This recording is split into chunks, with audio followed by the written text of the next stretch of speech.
예수님 믿고 하나님의 자녀가 된다 할 때는 두 가지 종류의 은혜가 있습니다. 첫 번째 종류는 바로 그 순간에 죄 사함을 받고 용서를 받는 것입니다. 바로 그 순간에 하나님의 자녀가 되는 것입니다. 그래서 두 번째 종류의 은혜는 이제 용서를 받은 내가 하나님의 자녀가 되었기 때문에 하나님의 자녀로 살아갈 은혜를 누리게 됩니다. 그 은혜를 이렇게 얘기합니다. 다시 태어났다, 거듭났다. 즉 오늘 예수를 믿고 하나님의 자녀가 되는 순간 나이가 용서를 받는 것, 죄를 용서받는 건 즉각적으로 일어나지만 하나님의 자녀가 된 것은 다시 태어났습니다. 안 살아본 인생을 살아가는 삶의 시작이 됩니다. 성장과 성숙의 계기가 되는 것이죠. 그래서 예수를 믿는다는 것은 바로 그 순간에 용서를 받고 어떤 죄든지 다 용서를 받고 심지어 앞으로도 죄를 지을 위기가 있죠. 하지만 하나님의 자녀이기 때문에 여러분, 자식을 포기하는 부모가 없듯이 하나님이 나를 포기하지 않으시는 거죠. 그래서 어떤 죄를 지어도 또 품어주시고 용서해 주시고 일으켜 주시고 살려주시는 거죠. 그래서 그 용서함은 즉각적으로 영원합니다. 하나님 절대로 그 손 놓지 않으십니다. 하나님 절대로 나를 포기하지 않으십니다. 사망이나 생명이나 권세자들이나 높음이나 다른 어떤 피조물이라도 우리를 그리스도 예수의 사랑에서 끊을 수 없느니라. 그 어떤 것도 우리를 하나님의 사랑에서 끊어버릴 자 없습니다. 하나님이 우리를 포기하지 않으십니다.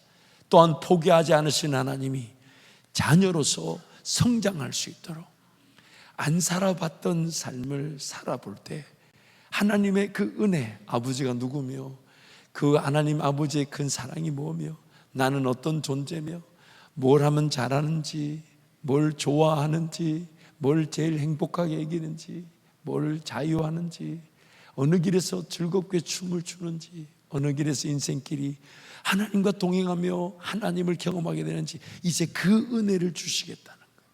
그래서 고린도후서 5장 말씀 우리 힘차게 한번 선포합니다. 그런즉 누구든지 그리스도 안에 있으면 새로운 피조물이라. 이전 것은 지나갔으니 보라 새 것이 되었도다.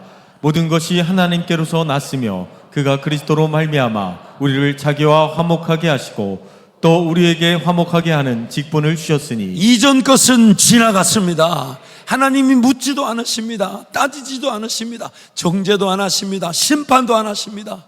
오늘 새로운 하나님의 자녀로 태어나서 이제 우리가 맛볼 두 번째 종류의 은혜는 하나님과 화목하는 겁니다. 하나님과 화목한다는 것은 그분을 즐거워하고 그분을 기뻐하고 그분 때문에 행복해하고 이게 이 화목이란 단어를 로마서에서는 어떻게 썼냐면 연합이라고 썼어요. 연합. 마치 신랑과 신부가 한 몸이 되듯이 예수 그리스도로 말미암아 하나님과 우리가 연합할 수가 있대요. 완전히 하나가 될 수 있대요. 마치 그 비닐 장갑 안에 손이 싹 들어가면 손과 장갑이 연합되어져 장갑도 손처럼 쓰임받게 되는 것처럼 하나님의 형상으로 지음받은 우리에게 하나님이 싹 들어오셔서 하나님 그분이 우리 안에 들어올 때 우리가 생명을 얻게 되고 원래 나의 기능과 역할을 따라 쓰임받게 되는 행복, 하나님으로 가득 채워지는 것.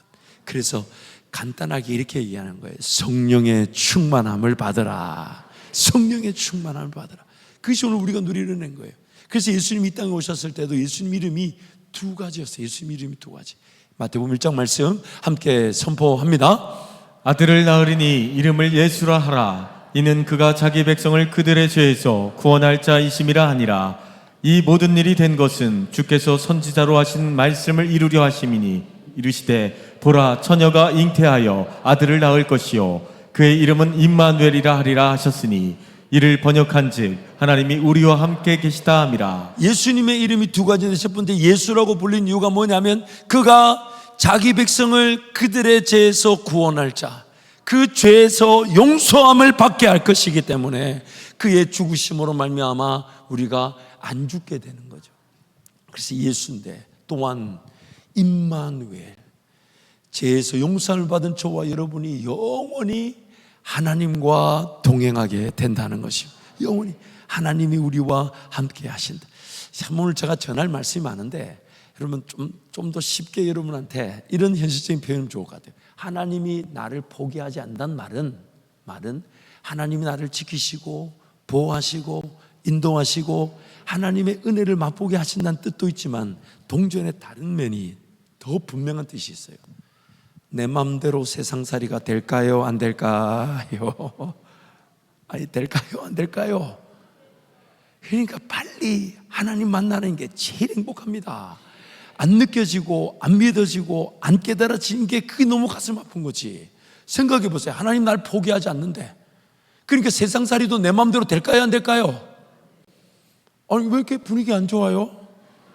아니, 왜 세상은 세상대로 살고 싶고 하나님 보고 나는 복대로 누르고 싶어요?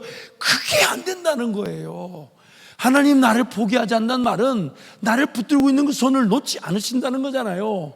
근데 그 붙들고 있는 그 손을 놓지 않는다는 말이 세상 나가서 돈 많이 벌고 자식들 잘 키우고 내 살고 싶고 내 누리고 싶은 대로 내버려 둔다, 안 내버려 둔다? 절대로 안 내버려 둔대요. 그래서 우리끼리 그런 말 하면 안 되는데, 제가 하는 게 아니라 종종 여러분이 하는 말 있잖아요. 심지어 여러분 자녀들이 왜 기도할 때 그렇게 기도하면 안 돼요. 어떤 분이 그렇게 기도했어. 하나님 살짝 두들겨 펴서서 돌아오게 해 주십시오. 그런 거 하면 안 돼요. 안 맞고 돌아오게 기도해야지. 근데 그게 안에 어떤 부정적인 내용이 있긴 하지만 본질적인 뜻이 뭐냐면 하나님이 나를 포기하지 않으신다는 거예요. 그리고 내가 호흡하고 있다는 얘기는 하나님 그분이 여전히 나에게 내 삶에 계획하심이 있고 목적하심이 있고 목표가 있다는 거예요. 만약 그게 없으면 삶은 살아남아 있을 이유가 없죠. 하지만 그 목표, 그 계획, 그 목적은 걸어가면 걸어갈수록 인생이 허비된 것이 아까울 만큼, 야, 하나님 나를 위해 이런 계획을 가지고 계셨군요. 하나님 나와 함께 걸어가면서 이런 목표에서 이런 은혜를 맛보려고 준비해 놓으셨군요. 인생이 짧아요, 짧아. 그걸 모르고 살아가는 거예요.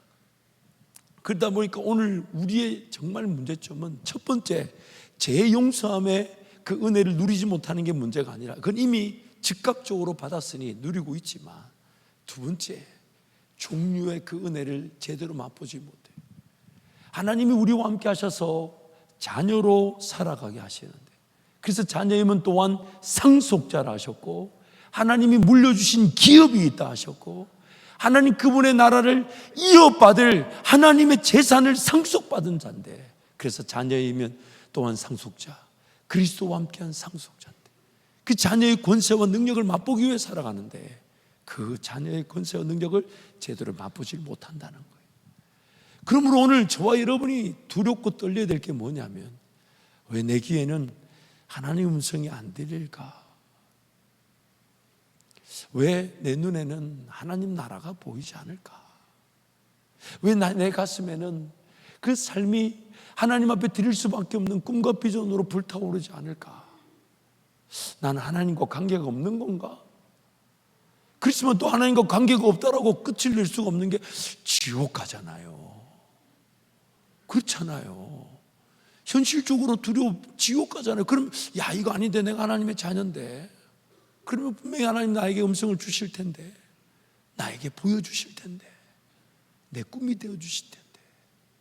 그게 오늘 우리 인생이 지금 예배하는 이유입니다. 우리 사라 순교 보러가 방학 기간이라고 이제 잠깐 왔어요. 너무 감사한 것이 뭐 수련회다, 선교다, 뭐 이런 것 때문에 막 영적으로 이렇게 예배가 이렇게 살아나고 기도가 살아나고 막 이러니까 저는 막 너무 기분이 좋아요. 뭐 물론 뭐 공부도 잘하면 좋지만 그게 공부를 뭐 잘한다고 되나요? 그리고 그게 타고난 게 있는데, 그게 물려준 내가 그거를 내 거 없는 건데 니한테 있으라, 그 말이 안 맞잖아요. 여러분, 공부를 강조하는 부모님 자세히 한번 들여다보세요. 자기는 공부를 잘했을까요? 물론 공부를 하지 말라는 게 아니에요. 더 중요한 게 있죠. 인생이라는 게 공부를 못해도 그 가치가 있는 건데, 근데 막 하나님 예배하고 기도하니까 저는 그게 너무 좋은 거예요. 왜? 그거면 충분하니까. 하나님이 나중에 길을 안내해 주실 거고, 기회를 열어 주실 거고, 그래서 불가능을 가능하게 해 주실 거고, 닫힌 문을 열어 주실 텐데, 그게 중요한 거지. 그런데 이제 우리 이제 아들이 이제 이런 대화를 나누다가 이런 얘기를 하는 거예요. 아빠, 이제 고3인데 친구 중에 하나가 아빠를 만나고 싶어 한다는 거예요. 나를? 그렇다는 거예요. 왜 이러니까 뭐가 지금 교회는 잘 안 나오면서 질문이 많다는 거예요. 그래서 제가 그 질문도 많은 것도 은혜인데 그러면 단톡방을 만들어서 대답해 주면 어떨까? 이러니까 그거는 또 싫대. 그래서 자기 보고 친구니까 승주 보고 아빠한테 물어보고 자기한테 전달해 달라는 거예요. 그래서 제가 승주가 있는 데서 얘기는 안 했지만 그게 더 의심스러워. 제 과연 대답을 잘 전달할 수 있을까? 그 행여나 이단이 될 수도 있고 왜곡이 될 수 있으니 그건 더 믿음지 않은 거죠. 그래서 제가 그래 뭐가 궁금한데 했더니 몇 가지 있는데 그 중에 하나가 이런 질문이 있었어요. 그게 뭐냐면 아니 하나님은 기도 안 해도 좀 주면 안 되나? 아니 애골복골 막 그렇게 강구하고 매달려야 그렇게 꼭 주는 건가? 아니 그런 거 말고 그냥 복을 주고 은혜를 주고 아니 길을 열어주면 되지. 꼭 예배하러 오라 하고 기도하러 오라 하고 기도 안 하면 안 주고 왜 그러냐? 그래서 제가 이 질문을 들어보면서 꼭 입으로 그렇게 질문하진 않아도 우리는 그런 마음을 갖고 있죠. 그래서 기도를 안 하는 거거든요. 그냥 주시겠지. 때가 되면 주시겠지. 안 주면 뭐 어쩔 수 없지. 그래서 제가 그 질문을 곰곰이 들으면서 참 우리 본성, 타락한 본성의 욕심이 그런 질문들을 만들어낼 수 있겠다. 그래서 여러분 이렇게 한번 생각해 보죠. 어떤 질문이든 간에 만약 그렇게 해서 하나님이 주신다면 역으로 한번 생각해 보죠. 내가 기도하지 않고 예배하지 않고 하나님 앞에 매달려서 간구하지 않았는데 하나님이 복을 주신다. 길을 열어주신다. 또 하나님께서 역사를 기적처럼 나타내시고 나라를 세우시고 선교 역사가 쫙 펼쳐지게 하시고 난 아무것도 안 했는데 가만히 있는데 내 직장에 갑자기 일꾼들이 막 서로 막 최저임금인데도 서로 막 일하러 확 들어오고 난 가만히 있는데 갑자기 막 땅 명의가 내 이름으로 바뀌고 그래도 아멘은 안 하시네. 막 갑자기 빌딩이 2층 3층이 막 올라가고 막 갑자기 차를 나 바꾸고 싶은 생각이 없는데 갑자기 차주가 와서 니에라 하면서 차 바꿔주고 그래가지고 막 갑자기 나는 막 현대차 타는데 막 벤츠로 바뀌고 막 이런다 합시다. 그러면 그거 하나님의 은혜인 줄 알까요? 하나님이 나에게 복 주신 것인 줄 알까요? 그래서 하나님 앞에 감사할까요? 너무 재밌고 정말 안타까운 것이 하나님께서 이 자연 만물을 통해 때를 따라 햇빛을 이른 비와 늦은 비를 그리고 우리가 숨을 쉬도록 공기를 주는데 그것도 감사할 마음이 없는데 그것도 당연하다고 여기는데 하나님이 다른 어떤 물질을 갖다 부어주시고 복을 주시고 하면 그거 과연 하나님의 복인 줄 알고 은혜인 줄 알고 감사할까요? 두 번째 이유가 있어요. 만약 하나님이 내가 하나님 앞에 예배함이 없고 기도함이 없고 간구함이 없는데 내 길을 척척척 열어주시면 나는 하나님께로 다 달려가서 하나님 정말 하나님이 이렇게 길을 열어주셨어요. 하나님 내가 기도도 안 했는데 세상 직장이 쫙 열리고 내가 면접하러 갔더니 그 사람이 나한테 절을 하면서 무조건 오라고 하나님 놀랍습니다 라고 할까요? 계속 기도 안 하고 살까요? 아니 대답해 보세요. 아니 왜 여러분도 그런 질문 해보신 적 있잖아. 그래서 기도 안 하잖아요. 그래서 간구 안 하는 거거든. 세 번째, 만약 내가 기도하지 않고 간구하지 않았는데도 내 삶이 잘 살면 내가 태어날 때부터 가지고 있는 내 안에 나를 괴롭히고 나를 힘들게 하고 나를 죽게 만드는 죄의 문제는 알아서 잘 정리가 될까요? 처리가 될까요? 나를 괴롭혔던 상처, 아픔, 나를 괴롭혔던 그런 미혹과 유혹, 욕심, 정욕 이런 것들이 자연스럽게 처리가 되고 치료가 되고 회복이 될까요? 만약 내가 아무것도 안 했는데 나한테 복이 주어지고 나에게 길이 나타나고 은혜가 나타나면 나한테 하나님은 뭐 한다고 이 지적인 것, 정서적인 것, 감정적인 것, 영적인 것 이런 건 왜 만들어 놓으셨습니까? 아무 필요 없지. 만약 내가 기도하고 예배하지 않는데도 하나님 내 삶을 다 알아서 복을 주시고 알아서 잘되게 하신다면 창조하실 필요가 없어요. 오늘 저와 여러분의 삶의 최고의 은혜는 하나님과의 관계가 회복됐다는 거예요. 내 힘으로 될 수 없어 예수님이 주고 주신 그 능력으로만 하나님과 화목하게 되었어요. 하나님을 아버지라 부를 수 있게 되었고, 하나님 그분을 예배할 수 있게 되었고, 하나님 그분이 나에게 만들어 놓으신 내 인격이 옛날에는 그렇게 하나님을 잊어버리고 방황했던 내 삶이 하나님 중심으로 하나님을 예배하기 위해, 하나님을 즐거워하기 위해, 하나님을 기뻐하기 위해 살아가는 인생이 되었다는 것.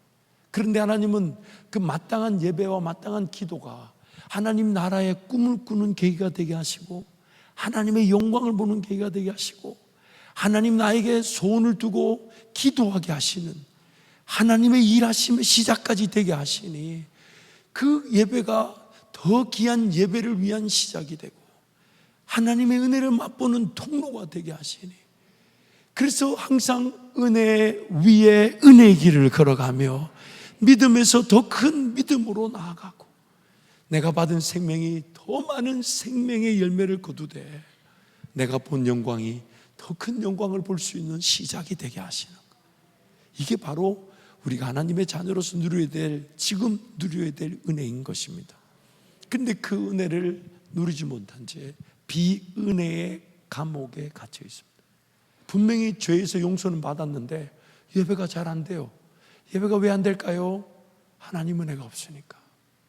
기도해야 되는 줄 아는데 기도가 잘 안 돼요. 왜 기도가 안 될까요? 내 힘으로 안 되고 하나님의 은혜로 되는데 은혜가 없으니까 기도가 안 돼요.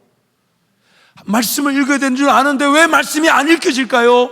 내 힘으로 안 읽혀지고 하나님의 은혜로 읽혀지는데 하나님의 은혜가 없어서 그래요. 근데 하나님의 은혜는 왜 없을까요? 혹시 이런 건 아닐까요?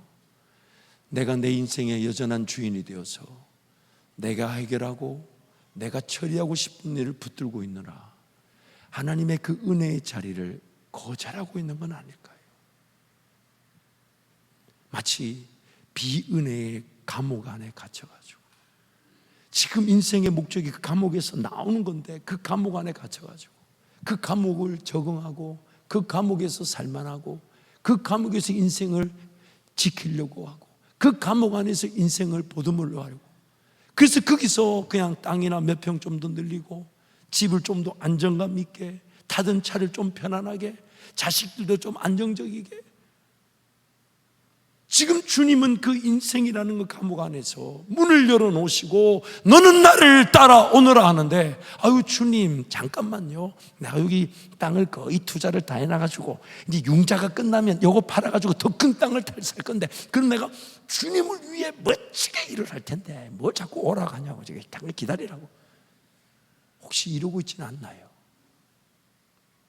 여러분, 우리 하나님은 무엇을 필요로 하시는 분이 아니십니다. 여러분이 지금 시간을 들여 예배하는 것이나 물질을 드리는 것도 하나님이 여러분의 물질을 필요로 하는 분이 아니에요. 왜? 그것조차도 하나님이 다 만들어 놓으셨는데 그걸 뭘 달라고 합니까? 왜 우리가 하나님 앞에 시간을 드리고 물질을 드립니까? 하나님 그분이 삶의 주인이시며 내 삶이 하나님 은혜로 채워져 하나님께 감사로 고백하는데, 나에게 주신 시간과 물질이 어떤 일차적인 도구, 내 마음을 표현해 볼 수 있는, 내 마음을 고백해 볼 수 있는 도구가 되니까 드리는 거지. 그런데 하나님은 그것을 또 모아서 우리가 함께 공동체가 예수 그리스도 이름으로 베풀게 하시고 나누게 하시고 선교하게 하시고 복음 전하게 하시고 죽었던 영혼들을 살리는 데 쓰이게 하시니까 더 은혜 위에 은혜가 되는 것이죠. 오늘 우리의 삶에 여러분 안타까운 것은 생명의 성령의 법이 죄와 사망의 법에서 우리를 해방시키는 것인데 생명의 성령의 법을 따르지 않고 여전히 비은혜의 그 인생의 감옥에 갇혀 있을 수 있다는 것입니다. 마가복음 2장에 보면 중풍병자가 치료받는 기사가 나옵니다. 중풍병자 혼자 못 오니까 아마 친구들이 중풍병자를 들것세웠고 왔는데 세상에 예수님 계신 집안에 사람들이 꽉 찼어요. 그러니까 이 중풍병자를 비집고 들어갈 만한 공이 없으니까 어떻게 합니까? 친구들이 포기하지 않고 여러분 그런 성도와 연합이 되어야 될 줄 믿습니다. 옆에 분 한번 보세요. 나를 위해 그렇게 해줄 것 같아요? 안 해줄 것 같아요? 아멘. 서로 아멘. 보지 말고 아멘. 보면 괜히 실망하니까 그냥 아멘. 어쨌든 그 친구들이 연합을 해서 이건 포기하지 못한다. 아주 지붕에 딱 올라가지고 예수님 계신 곳에 지붕을 딱 뜯어버리고 거기다 짜잔하고 내렸어. 쫙 이렇게 내렸어. 이제 다 놀랐어. 중풍. 그래서 예수님 딱 그걸 보고 성경에 이렇게 말하죠. 예수님이 그들의 믿음을 보시고 그들의 믿음. 그래서 이제 우리가 기대했던 말이 뭡니까? 일어나 걸어가라 이건데 예수님이 그 말을 안 하세요. 이렇게 얘기해요. 작은 자야 내 죄 사함을 받았느니라. 우리는 아멘인데 중풍병의 친구들 입장에서는 뻥 찌는 거죠. 지금 그 말 들으러 온 게 아니잖아요. 그 말 들으러 온 거예요? 아니 왜 이렇게 동의가 안 되지? 지금 중풍병자를 지붕을 뜯어가지고 예수님 앞에 내려놓은 게 내 죄 사함을 받았느니라. 이거 들으러 왔어요? 이게 아니면 안 되는데, 설교가 안 되는데. 근데 그 예수님 왜 그렇게 얘기하셨을까요? 사람들이 수근수근 거리기 시작합니다. 자기가 뭔데 죄 사함을 권세가 있냐? 도대체 왜 지금 중풍병자는 그대로 들것에 누우고 있는데 내 죄 사함을 받은, 과연 그 중풍병자는 아멘 했을까요? 노멘이지. 근데 왜 얘기하셨을까? 예수님이 수근거리니까 이렇게 얘기하십니다. 내 죄 사함을 받았느니라는 것과 일어나 걸어가는 것과 어느 것이 더 쉽겠느냐? 어느 것이 더 어렵겠느냐? 어느 것이 더 중요하겠느냐? 어느 것이 인생에 더 필요한 것이냐? 비단 그 병의 문제는 고침을 받지 못한다 해도 예수 그리스도를 믿고 하나님의 자녀가 되어 하나님을 예배할 수 있다면, 그러면 인생이 길어봐야 짧은 100년의 시간 동안은 불편하게 누워있을지는 몰라도 영원한 천국에서는 그의 영혼은 오히려 그 인생의 제약과 문제 어려움 속에서도 하나님을 예배한 것이 더 귀하게 여김받지 않겠습니까? 내 죄 사함을 받았느니라. 오늘 우리 삶의 진정한 은혜의 가치는 피상적인 문제, 겉으로 드러난 문제 해결만이 아니라 문제의 근원과 뿌리가 해결되는 거예요. 그런데 예수님이 내 죄 사함을 받았느니라 말씀하신 다음에 바로 이어서 일어나 내 자리를 들고 걸어가라. 걸어가라. 누가복음 17장에 보면 10명의 나환자들, 일명 문둥병이라고 그러죠. 나환자들이 예수님께 왔습니다. 예수님 우리를 고쳐주세요. 그래서 예수님이 그들을 보시고 긍휼히 여기시면서 하시는 말씀이 가서 제사장에게 너희들의 몸을 보이라. 그 예수님 말씀 듣고 10명이 그 문둥병 나은 자들이 이제 제사장에게 가는데 가던 길에 그들이 깨끗이 나음을 받습니다. 너무 기쁘고 즐거웠겠죠. 깨끗이 나음을 받았는데 그 중에 딱 한 명만, 그것도 하나님을 제대로 섬긴다는 유대인이 아닌 유대인들이 배척하고 싫어했던 사마리아인이 예수님께로 돌아와서 예수님 나를 고쳐주셔서 감사합니다. 예수님 물어요. 나머지 9은 어디 갔느냐? 그러시면서 그 한 명에게 나머지 9이 그냥 병만 치료를 받았다면 감사는 그 한 명에게 이렇게 말씀하십니다. 내 믿음이 너를 구원하였느니라. 내 믿음이 너를 구원하였느니라. 평생 그 믿음으로 살아갈 그 은혜를 얻게 된 것이죠. 오늘 우리의 삶에 우리의 필요, 우리의 원함, 혹시 여러분 이런 가정의 문제, 일터의 문제, 자녀의 문제 때문에 내가 하나님을 제대로 찾지 못한다, 예배하지 못한다, 섬기지 못한다라고 여기고 계신 건 아닙니까? 만약 그렇다면 하나님을 믿지 못해서 그렇습니다. 하나님을 믿지 못하니까 여전히 뭔가 필요하다, 있어야 된다, 해결돼야 된다, 이루어져야 된다, 나도 그 정도 위치는 서야 된다. 그러면 내가 몸된 교회를 섬기고 선교도 하고 예수 따라가겠다라고 말하는 순간 우리는 하나님이 내 삶의 모든 필요를 해결해 주시고 내 삶을 책임져 주신다는 것을 믿지 못하고 있는 겁니다. 그러다 보니 오늘 우리의 삶에 자꾸만 이거 해결돼야 되잖아. 내 육신의 문제, 질병의 문제, 사업의 문제. 근데 거기에 붙들려 있다 보니까 은혜가 없어요. 분명히 그 문제는 문제인데 하나님도 그 문제 보고 계실 텐데 그 문제 해결하기 위해 매달리고 간구하고 기도했는데 그 문제는 해결되지 않아. 그런데 너무 안타까운 것은 그 문제가 해결되지 않는 그 순간에도 나도 하나님 은혜를 누려야 되는데 은혜를 잃어버렸어요.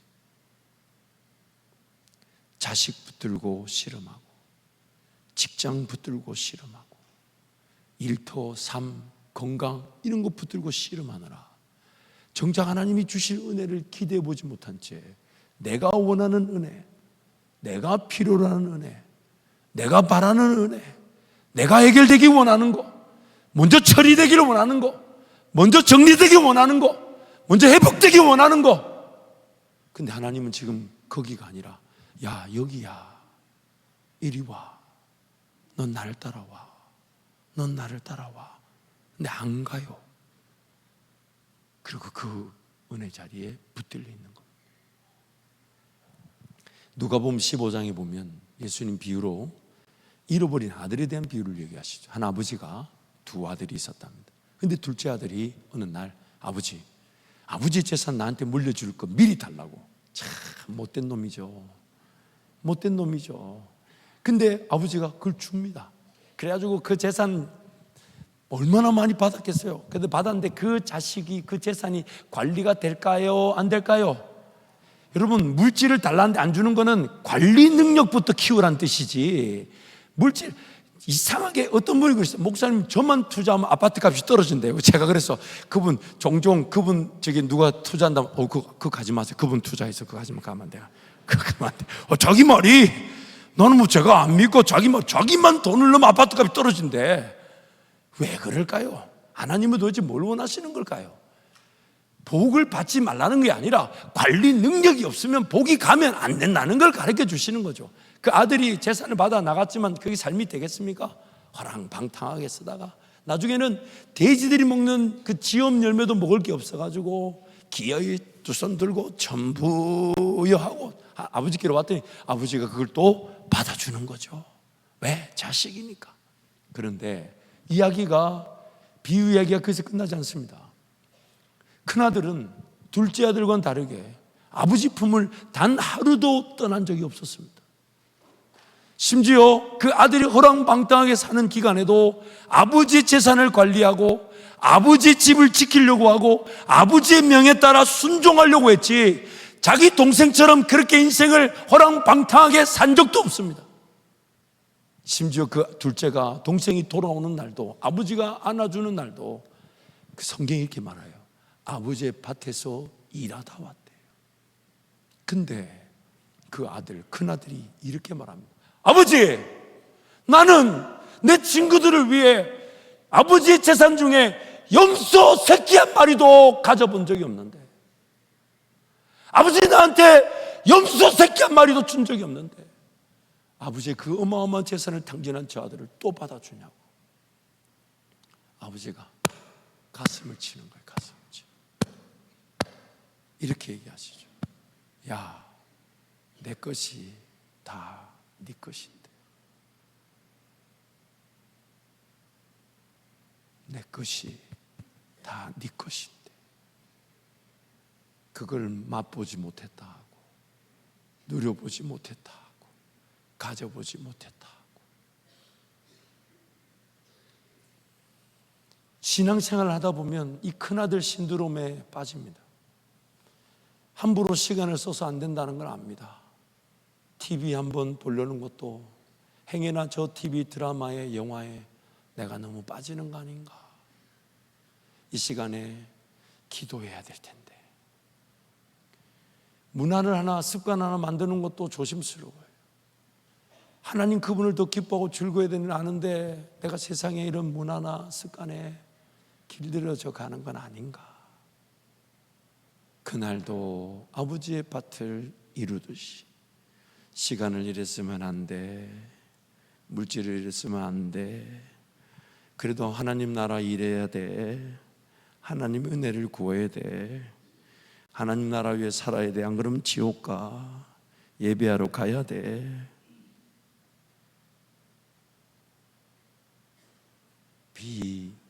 비은혜의 감옥에 갇혀 있습니다. 오늘 우리의 삶에 하나님은 은혜를 안 주려고 하실까요? 만약 은혜를 안 주려고 했다면 여러분 이 자리에서 예배할 사람 아무도 없습니다. 다 심판받아 지옥 갔지. 하나님 만약에 우리의 삶을 점수를 매기고 평가를 했다면, 그 하나님의 은혜가 없었다면 우리는 삶이 철저하게 평가당해 심판받고 끝났을 겁니다. 근데 하나님이 그래도 은혜를 주셔서 죄를 용서하시고 하나님의 자녀를 끝까지 자녀로 삼으셨으니 하나님 잘 모르고 잘 안 느껴지고 예배도 겨우 아유 벌써 주일이네, 아유 가보자, 오늘 또 김 목사가 또 뭐라고 하는지 한번 가보자, 좀 더 나으면 아유 나라도 가서 자리를 앉아줘야지, 혹은 아유 저 잔소리 듣기 싫어서 내가 1시간 가서 앉아준다, 내가 잔소리 듣기. 여러분 그 부인의 잔소리가 은혜인 줄 알아야 돼요. 그 부인의 잔소리가 그를 장로로 만들고 목사로 만들고. 아멘. 아니 여긴 안 계시네. 여긴 안 계시네.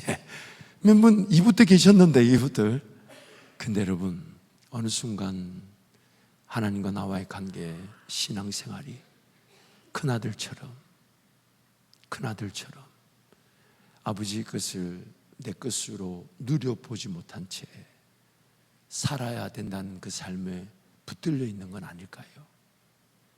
차라리 아버지의 재산을 달라해서 화랑방탕하게 썼지만 다시 아버지의 품에 안기는 그 둘째 아들이 더 행복한 건 아닐까요? 그 삶이 더 나은 건 아닐까요?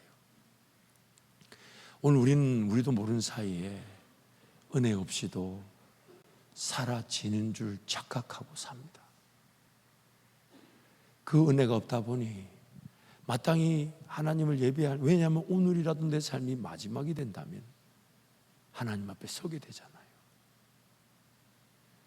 언제 어떤 일 어떻게 당할지 모르고, 또한 인생이 만약 남아있다면 과연 어떤 일을 하게 될까요? 행여나 꿈과 비전이 없다면 내 육신의 시간표, 이 몸의 시간표, 그 수명에 따라 인생을 그냥 죽을 날만 기다려야 되는 그 안타까움이 우리의 안타까움 아닙니까? 하나님이 과연 그것 때문에 남겨놓으셨겠어요? 만약 그렇다면 하나님은 끊임없이 죄를 짓고 쓰러지고 반역해도 은혜를 주신다면, 하물며 하나님을 만나고 싶어하고 즐거워하고 예배하러 우리에게 주실 은혜는 더하지 않겠습니까? 그럼 그 은혜는 뭘까요? 그 은혜를 기대하거나 사모, 그래서 예배 자리에 올 때마다 하나님, 여러분 예배 자리에 올 때마다 그런 마음이 있어요. 하나님 오늘 이 한 번 예배가 내 인생을 뒤집어 놓을 예배가 될 줄 믿습니다. 하나님, 내가 드리는 이 기도가 어제까지 인내하게 하셨던 기도가 응답되는 날이 될 줄 믿습니다. 그러나 그리 아니하실지라도 이 예배 자리, 기도의 자리가 내가 이 땅에서 주님을 만나는 독대하는 자리가 되고 천국 가는 그날까지 내 인생이 불려지는 마지막 자리가 되게 해 주십시오. 그것이 오늘 우리의 마땅한 고백인 것이죠. 그런데 그걸 저버리고 지금 이게 필요해, 이것부터 처리해야 돼, 이것부터 좀 갖추어 두고 이것부터 좀 해결해 두고. 여러분, 문제는 끊임없이 나옵니다. 끊임없이 나옵니다. 평생 그 문제 해결되지 않을 수도 있습니다. 그러면 나는 평생 비은혜의 자리에 갇혀 있는 겁니까? 그 문제 해결되지 않아 평생 그냥 은혜 없이 예배해야 된다는 그 자체가 얼마나 고역입니까? 은혜 없이 기도해야 되는데 기도가 안 되는 게 얼마나 힘든 일입니까? 그런데 하나님은 오늘 나에게 은혜를 주신다면, 그래서 기대감으로 예배하고 말씀의 자리, 기도의 자리에서 하나님을 기다리는 것이죠. 사도 바울이 자기도 인생의 문제가 해결되지 않은 어려움이, 아픔이 있었습니다. 하지만 사도 바울은 그 아픔이 있는 중에도 그 아픔에 집착하여 그것을 풀기 위해 인생을 허비하지 않고 자기를 부르신 하나님의 뜻에 따라 그 사명의 길을 걸어갔습니다. 그것이 오늘 본문 말씀이에요. 오늘 본문 6장 18절 20절 힘차게 한번 선포합니다. 모든 기도와 간구를 하되 항상 성령 안에서 기도하고 이를 위하여 깨어 구하기를 항상 힘쓰며 여러 성도를 위하여 구하라. 또 나를 위하여 구할 것은 내게 말씀을 주사 나로 입을 열어 복음의 비밀을 담대히 알리게 하옵소서 할 것이니, 이 일을 위하여 내가 쇠사슬에 매인 사신이 된 것은 나로 이 일에 당연히 할 말을 담대히 하게 하려 하심이라. 쇠사슬에 매인 사신이랍니다. 사신이 뭐죠? 엠버서더, 즉 대사란 말이죠. 하나님 나라 그 왕권을 대리받아 이 땅에서 하나님의 나라를 위해 쓰임받는 일꾼입니다. 하나님 나라의 대사로 이 땅의 삶을 사는데 안타까운 것은 쇠사슬에 매였답니다. 불편한 게 있고 어려움이 있고 아픈 게 있고 힘든 게 있고 자기 삶을 짓누르는 게 있지만, 하지만 사도 바울은 말하기를 그 쇠사슬이 나를 올가매고 있다 할지라도 나를 위해 기도할 것은 나로 하여금 담대히 하나님의 복음을 전하게 하옵소서. 그게 기도 제목이었다는 거예요. 고린도서 12장에 보면 그 쇠사슬이 구체적으로 뭔지는 보다는 그 쇠사슬의 의미를 사도 바울이 이렇게 고백하고 있어요. 고린도서 12장 말씀 함께 선포합니다. 여러 계시를 받은 것이 지극히 크므로 너무 자만하지 않게 하시려고 내 육체의 가시 곧 사탄의 사자를 주셨으니 이는 나를 쳐서 너무 자만하지 않게 하려 하심이라.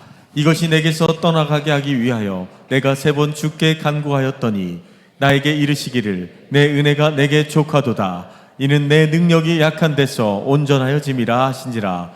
그러므로 도리어 크게 기뻐함으로 나의 여러 약한 것들에 대하여 자랑하리니 이는 그리스도의 능력이 내게 머물게 하려 함이라. 사도 바울에게 육체의 가시가 있었답니다. 아픈 게 있었다는 거죠. 사탄의 사자가 있었대. 그것만 건들면 사도 바울이 완전히 쓰러지고 넘어지고, 그래서 어떤 사람들이 볼 때는 너 질병부터 해결하고, 너 문제부터 해결하고, 너 아픔부터 치료받고 해야지, 뭘 네 질병 가지고 누구를 복음을 전하니, 살리니, 예수 그리스도의 교회를 세우니, 너부터 잘해라. 너부터 잘해라. 그래서 사도 바울도 3번이나 간구했답니다. 하나님 고쳐 주옵소서. 근데 하나님 하나님 이건 뭐 하는 겁니까? 사람들이 나를 비웃습니다. 나를 고쳐주셔야지. 내 몸부터. 내가 다른 사람은 다 내가 예수 이름을 고치는데 왜 나만 안 됩니까? 나만. 3번을 간구했는데 하나님이 3번 거절하시면서 더 이상 꺼내지 마라.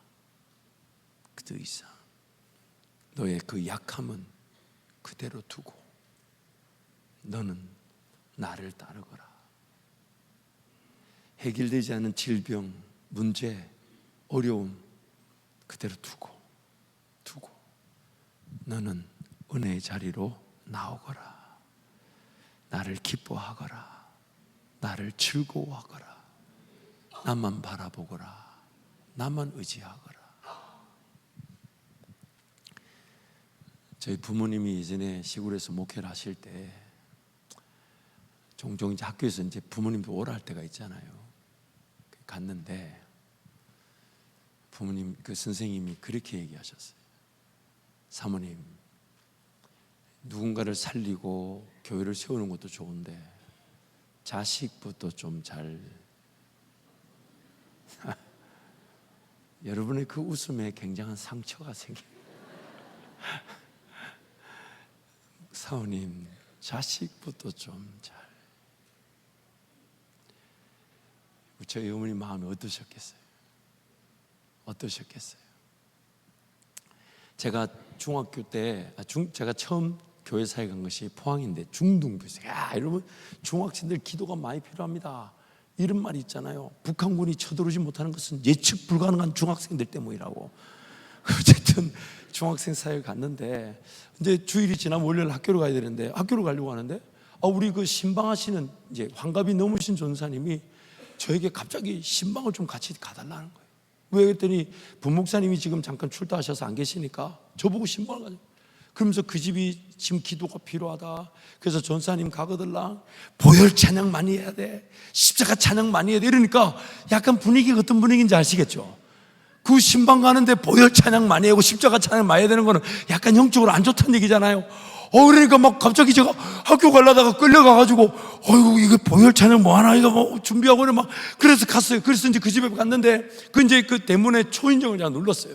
그래서 안에서 삑 하고 이제 문을 열어주시더라고요. 그래서 이제 문을 들어갔어요. 들어갔는데 의외로 그 안에 계신 분들이 활짝 웃으면서 저를 안아주시고 이렇게 반겨주시는 거예요. 그래서 신발 벗고 이제 그 위로 집에 들어가려는데 전사님이 안 들어왔네? 그래가지고 이 양반 또 날 두고 갔나 싶어가지고 쫓아나가 보니까 너무 안타까운 장면이었어요. 전사님의 평생의 지병 그 간질이 있어가지고 그 초인종 누르는 사이에 쓰러지신 거예요. 그러면서 격려를 일으키시면서 제가 그걸 보는데 너무 마음이 무너지는 거예요. 그래가지고 그 안에 들어가서 다음에 오겠다 하고 지금 이걸 막 들쳐매고 그 병원에 가서 응급실 갔어요. 그리고 응급실 누워서 이제 뭐 주사바늘 꽂고 링겔 꽂고 진정제를 놓고 뭐 검사를 해야 된다 이러는데 한 30분 지났나? 전사님 벌떡 일어나셨어요. 그리고 바늘을 의연하게 태연하게 빼고 딱 붙이고 옷 딱 입고 그 나보고 저보고 가자더라. 아니 전사님 이게 가야 될 문제가 아니고 가야 돼. 있어봐야 소용이 없어. 쟤네들 나 못 고쳐. 그러면서 나가시면서 원목과 가서 자기가 돈 다 내고 그 차에 타라고 운전하라고. 그래서 운전해서 오는데 오만 가지 생각이 드는데 그런 저를 아셨는지 뒤에 타시고 창밖을 바라보시면서 그 전도사님이 제가 묻지도 않았는데 이렇게 얘기하셨어요. 그래도 나 사역해야 돼. 그래도 나 섬겨야 돼. 그래도 나 교회 지켜야 돼. 그래도 나 예수님 떠날 수 없어. 내 은혜의 자리는 여기야. 내가 주님 만나는 자리는 여기야. 내가 주님을 의지할 수 있는 자리가 내 은혜의 자리야. 자신의 어떤 그런 고질적인 질병이 있어도 그것이 안 고쳐져도 예수님 만나는 그 즐거움 때문에, 예수님 만나는 그 기쁨 때문에 남들이 볼 때는 자기 질병부터 처리하지. 알고 보니까 교인들 안에 그런 소문이 팽배한 거예요. 띵동해서 가보면 사람이 없대요. 근데 그 전사님의 아픔을 다른 사람들이 다 이해 못해도 본인은 주님 앞에서 기도하며 성도를 섬기는 것이 하나님이 자기에게 주신 은혜의 자리인 줄 알았어요. 그 자리에 끝까지 인내한다는 거예요. 다른 사람이 자기에게 뭐라고 얘기해도 그 자리에서 주님이 자기에게 은혜를 주시니까 그 자리를 지킨다는 거예요. 지금도 제 시야에, 제 귀에 그 전사님 모습과 그 목소리가 쟁쟁합니다. 사랑하는 성도 여러분, 요셉은 형들의 미움으로 억울하게 종으로 팔려가 이집트의 그 한 가정에 보디발 시대장의 집에 노예로 팔려갔습니다. 얼마나 억울합니까? 인생의 큰 기도 제목을 가지게 됐어요. 풀어야 될 숙제예요. 자신의 억울함을 관철시켜서 아버지께로 돌아가는 게 자기 했던 숙제인데 하나님이 그 억울함은 그대로 두게 하시고 그 종살이 더 잘할 수 있는 형통의 은혜를 주셨답니다.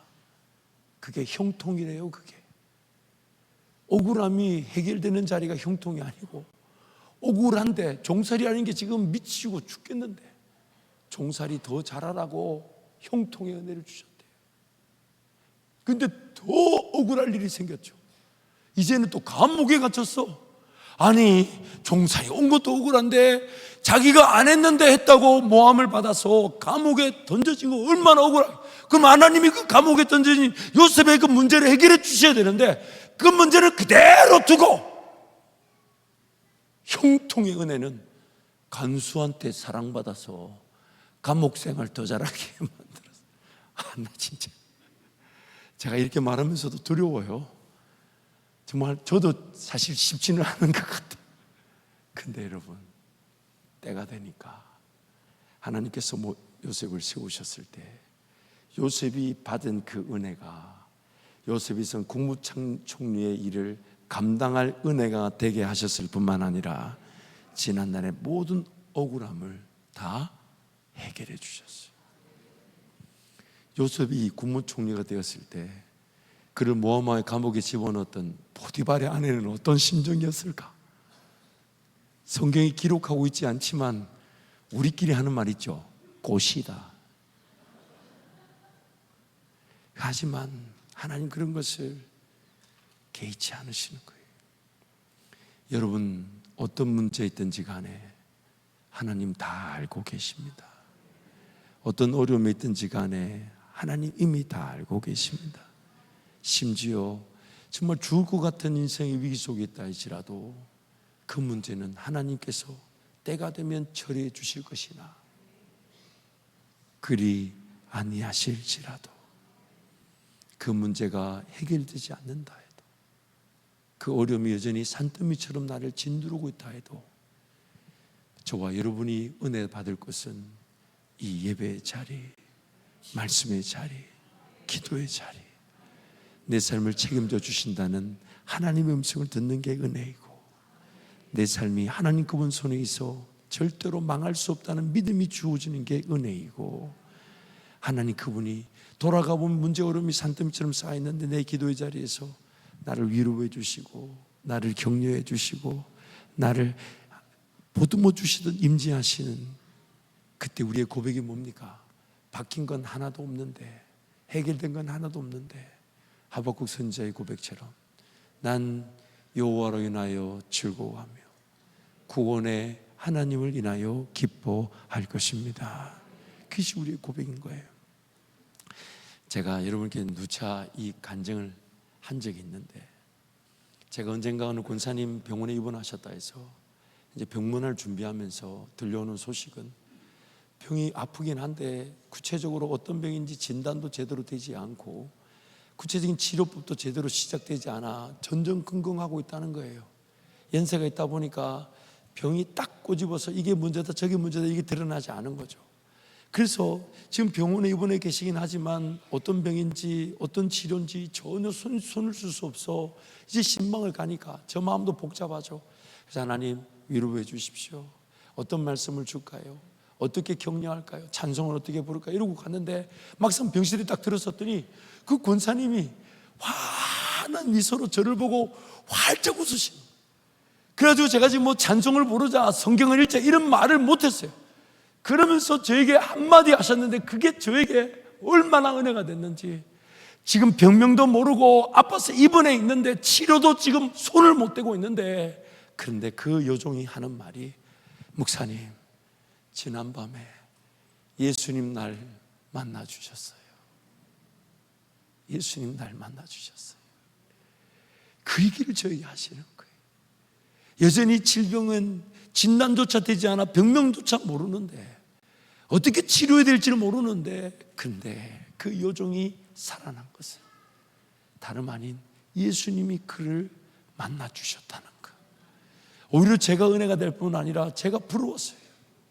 성한 몸으로 내가 뭔가 하고 싶다고 할 수 있다고 붙들고 있는 것 때문에 나는 저런 은혜를 놓치고 있는 건 아닌가. 차라리 내가 몸이 아파 저 권사님처럼 그저 몸 아픈 그 상태 아무것도 할 수 없어 주님만 바라보는 게 더 큰 은혜가 아닐까. 주님을 느낄 수 있다면, 그 음성을 분명히 들을 수 있다면, 그 임재가 나와 함께하고 있다면 내 미래의 길, 문제, 필요, 원함 다 주님이 함께 걸어가 주실 거니까 그게 오늘 내 인생의 최고의 복이지 않을까.